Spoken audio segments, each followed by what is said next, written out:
Now, let us move on to our next topic, which is sampling techniques. Before we dive into the details, here are the learning outcomes for this lesson. So, by the end of our discussion, you should be able to define what sampling techniques are. Second, you would be able to understand the importance of sampling techniques in ELT research. And lastly, you would be able to select an appropriate sampling techniques for your own study. So, what exactly are sampling techniques?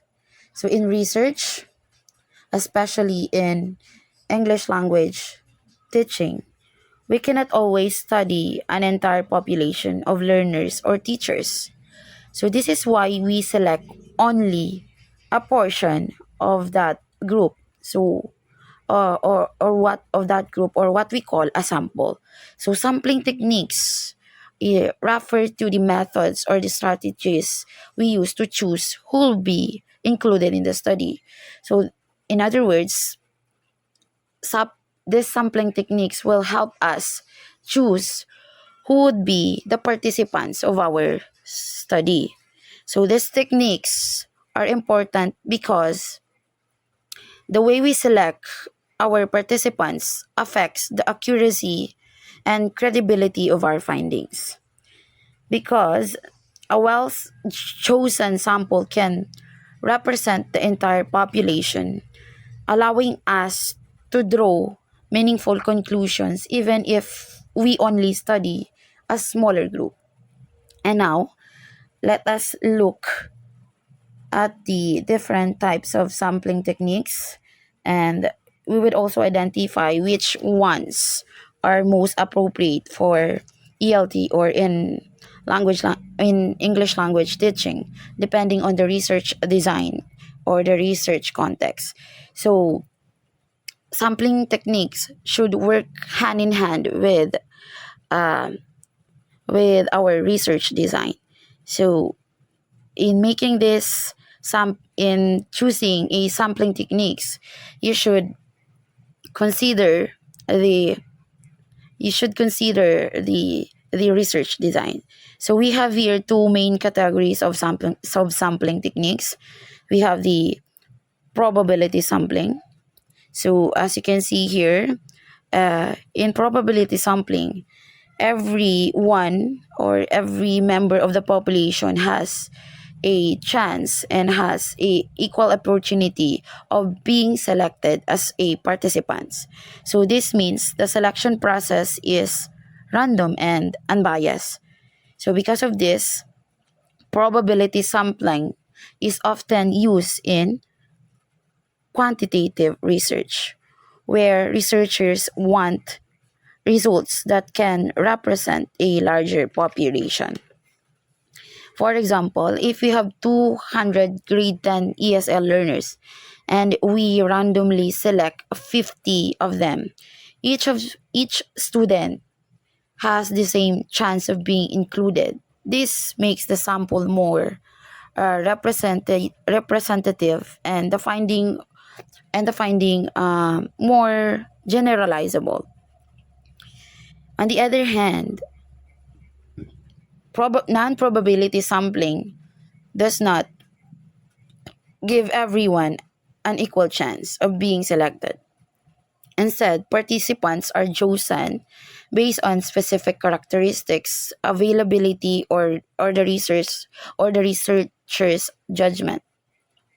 So this type of sampling is very common in qualitative research, where the focus is on depth, insight, and understanding of experiences rather than represent representing the entire population. So probability sampling and non-probability sampling are opposite. If in the probability sampling you would randomly pick the participants, here in the non-probability sampling you would carefully choose the participants. So we have here the different types of probability sampling. We have here the sample random sampling. Here, as you can see in the example, everyone here will be given a chance to be part of the research, or to be a participant of the study. For example, you need 30 students to test the vocabulary, to test the vocabulary retention of grade 10 students. And the grade 10 students, we have 200 grade 10 students, but you only need 30 students. So we would give a random random draw lots for the students. So the first 30 that you would pick in the draw lots would be your participants. So that is an example of simple random sampling. Next, we have systematic sampling. So in systematic sampling, you would also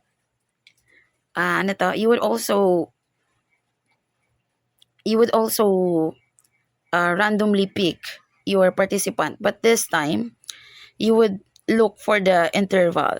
So here, for instance, uh, you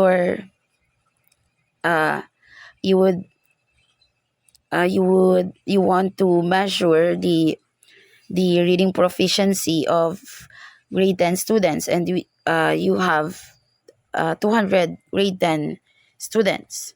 And then all you have to do is you would need to and the next thing you need to do is how many participants do you need. For example, there are 200 grade 10 students and you only need 20, so you would divide the population size to your sample size. So it would be 200 divided by 20, and that would be 10. And now from numbers 1 to 10, you need to pick what is the randomly picked. For instance, the numbers is 7, so we would start from 7, 17, 27, 37, until you reach the 20 participants. So that is systematic sampling. Next, we have stratified sampling. So when the population, from the word subgroups, meaning you would make sure that each groups would be included as your participants. For instance, in this example, as you can see, there is you want to you want to measure the writing proficiency of senior high school students. So in senior high school students, we have different rocks, right? We have STEM, UMS, and TVL. So to make it fair, you would select 20% of each strand, 20% from STEM, 20% from UMS, and then 20% from TBL. So to be your participants. Next, we have cluster sampling. So in the cluster sampling, the in the cluster sampling, all will be given a participant. All will be given a chance to be your participant. For example, you want to study the speaking anxiety of grade 8 students, and there are three sections in the school. You would pick all the three sections, like all of the grade 8 students with the three sections. So everyone is selected as long as it fits the criteria. Next, let's move on to non-probability sampling. So in non-probability sampling, we have convenience sampling. From the word convenience, this is where you're going to choose your participants that is easily that is easily that is easily or that is easily reached or readily available.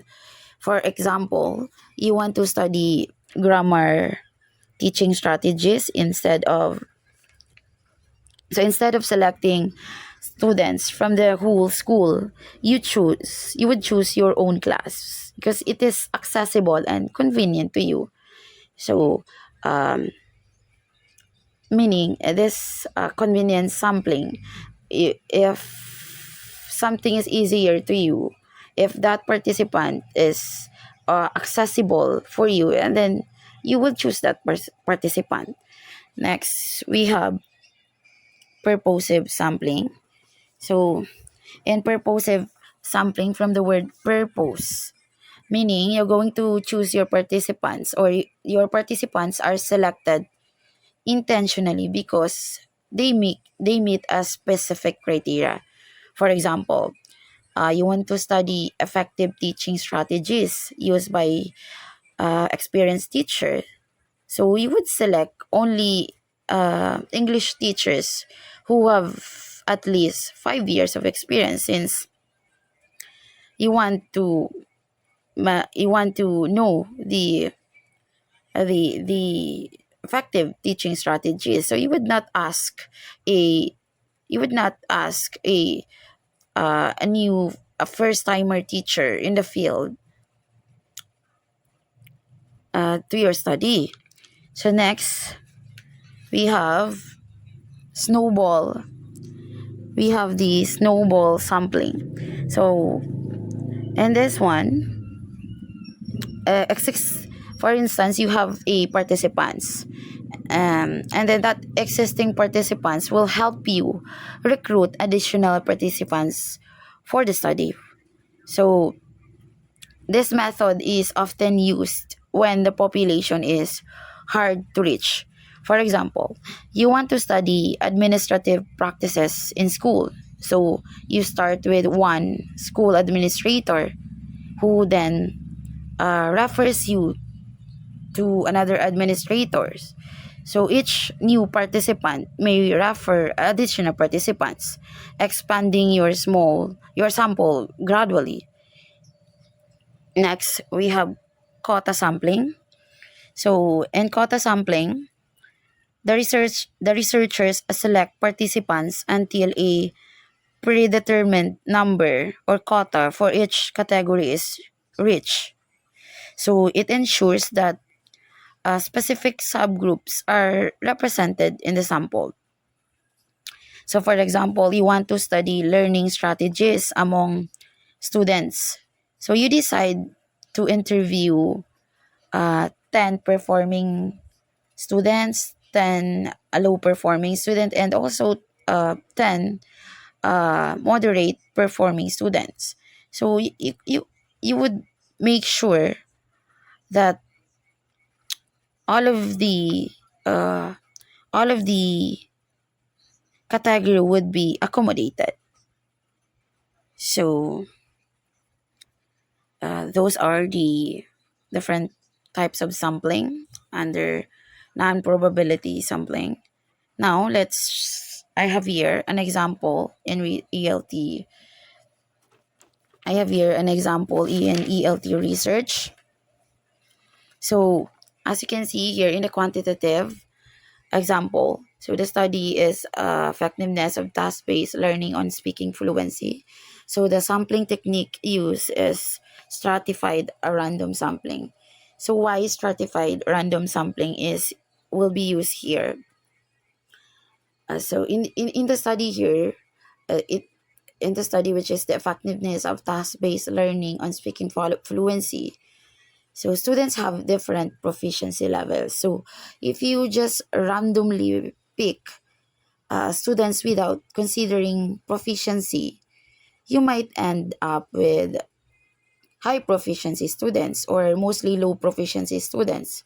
So that's why stratified sampling is would suit this study. because it guarantees that each proficiency level is included. So your results reflect all groups fairly. So next here we have qualitative example. So the study is teachers' beliefs on teaching grammar. So the sampling techniques will be used is purposive sampling. So why purposive sampling is used? So in the study here, the researcher wants to understand teachers' beliefs about teaching grammar. So researchers select participants intentionally based on their knowledge, experience, or relevance to the study. So in this case, teachers who actively teach grammar are chosen because they can provide meaningful and informed insights. So that's why the researcher will use purposive sampling. Next, we have here the mixed methods example. So the study is students reading difficulties and coping strategies. So the sampling technique used is convenience plus purposive. So why convenience plus purposive sampling is used? So so in the quantitative part, why convenience sampling is used? So students who are easily accessible are selected for testing reading difficulties. So this is practical for gathering large amounts of data quickly. And for the qualitative research design, purposive sampling is chosen because after identifying students with notable reading difficulties, the researcher would select specific participants in in-depth interviews about the coping strategies. So why purposive sampling? Because since the researcher uh, wants to wants to understand the wants to know the reading difficulties of students, and then the researcher would choose those students who are struggling in reading. So that would be my report. I hope you learned something this